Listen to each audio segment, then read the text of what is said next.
Alright, now we're here in the bathroom, and I've got a nail pop up here. I'm going to take... Sorry, I went and got something. Jump on here, I got a bucket. So what I'm going to do is I'm going to take a utility knife here. Take a utility knife, and I'm going to go, and I'm going to cut the broken drywall.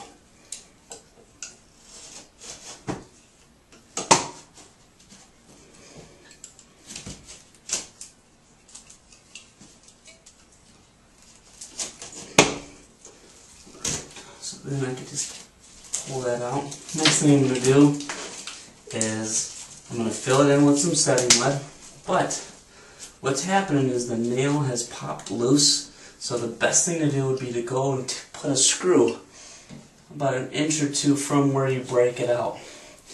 Alright, we want to put a couple coats of setting mud on that. So what I'm going to do is go ahead and put, I'm taking a picture here also, trying to give you as much as I possibly can with pictures and videos here for you. So I'm going to go ahead and get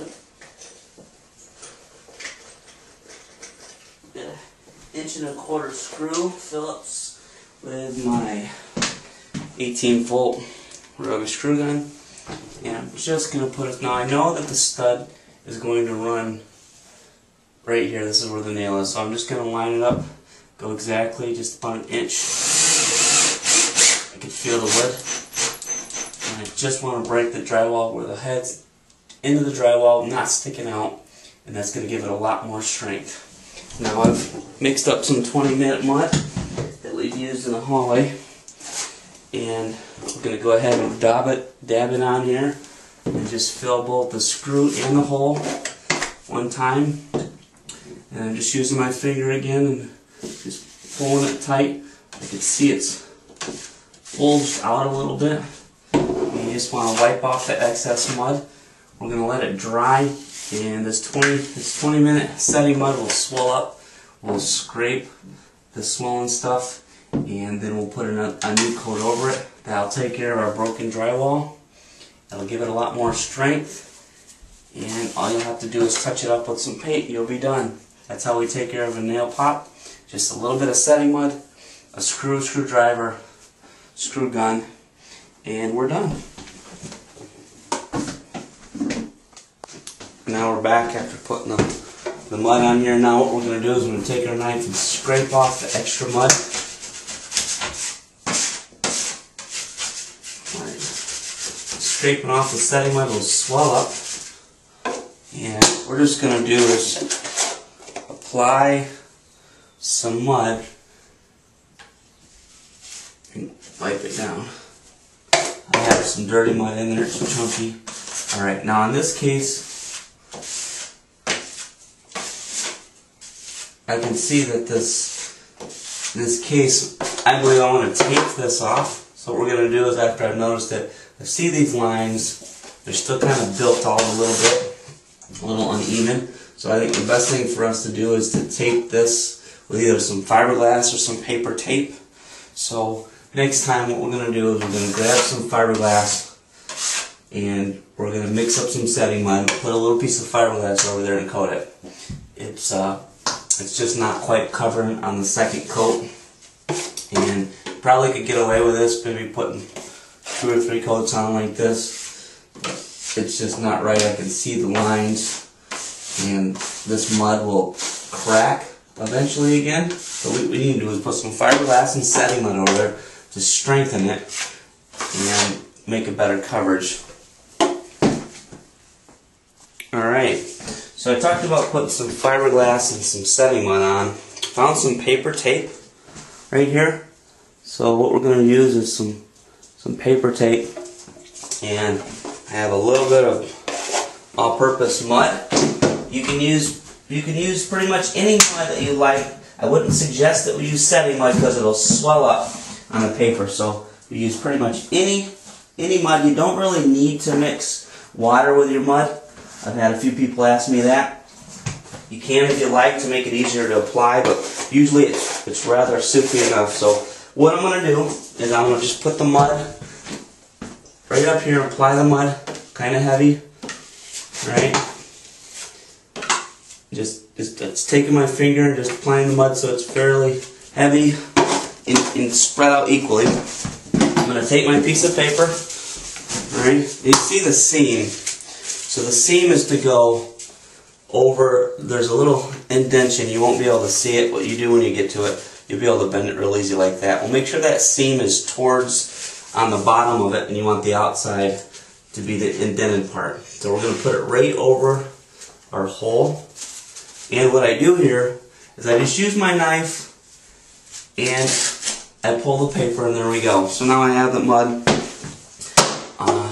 applied, I have the tape on, and all I have to do is just wipe this off. So I'm going to hold the tape. I'm going to hold the tape, and what I'm going to do is just pull it and press it kind of hard.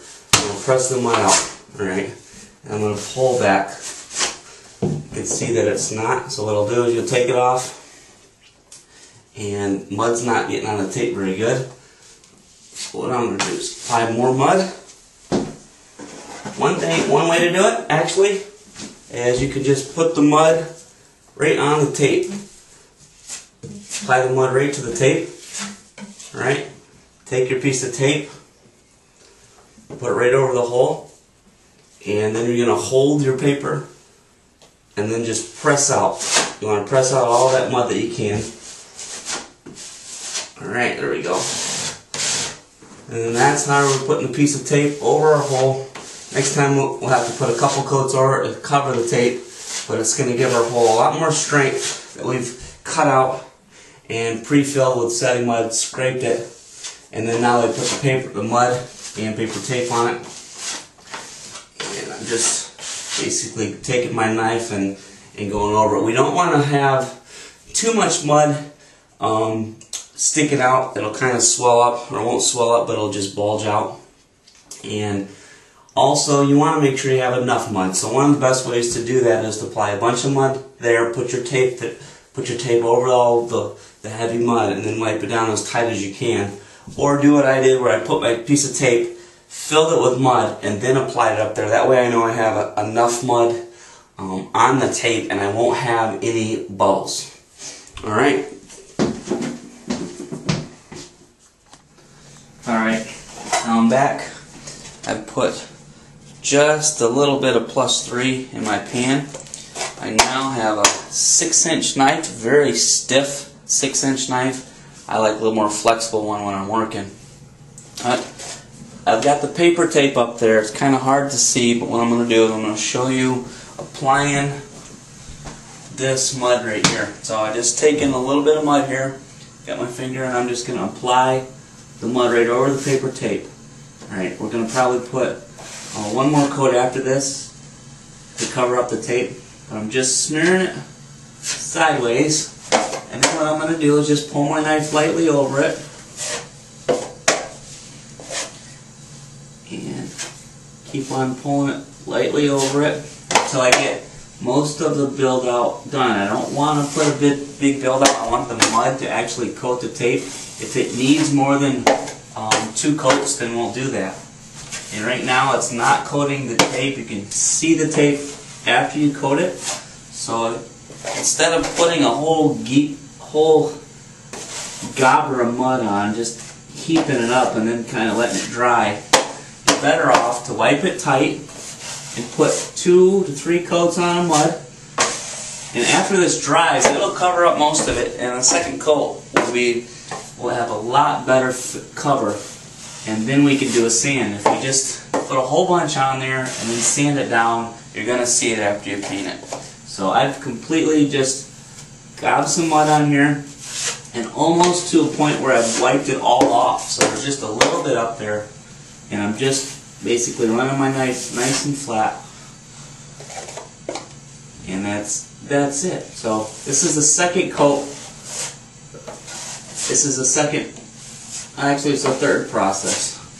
So we broke it out, we've taped it, now we've coated it.